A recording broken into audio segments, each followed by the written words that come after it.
U petak veče u okviru Dana opštine Tutin na Gradskom trgu održana je revija škole za dizajn iz Novog Pazara. Reviju su činili komadi izrađeni od recikliranog tekstila, čime su poslali poruku održive mode i ekološke osviještenosti. Dobrodošli na modnu reviju pod nazivom Reciklaža tekstila iz Novog Pazara, škola za dizajn tekstila i kože. Modna revija se organizuje povodom obeležavanja Dana opštine Tutina.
Kako večera se dešava revija vaše škole? Možete li nam reći nešto više o tome? Učenici naše škole imaju jednu važnu ulogu da predstave reciklažu džinsa. Znači, u pitanju je održiva moda gde su iskorišćeni stari odevni predmeti i dobilo se novo ruho, znači odevnom predmetu se dalo novo ruho.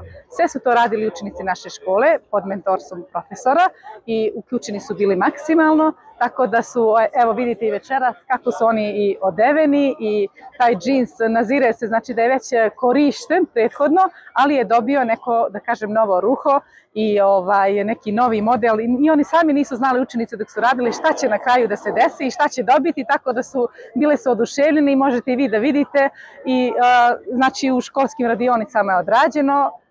Možda 90% su učenici radili, a eto da kažem uz mentorstvo profesora pomagali smo im da kažem neki 10%. Znači želite da pošaljete tu poruku o održivoj modi, o ponovnoj korišćenju starijih materijala, a u cilju očuvanja životne sredine. Da, naravno, baca se akcenat na održivost. Znači, moda treba da se održi, da se iskoriste već postojeći materijali kroz razne odevne predmete, haljine suknje, torbe, neseseri, kao i što možete da vidite na modelima koji nose te dizajnirane stvari koje su dobile novo ruho.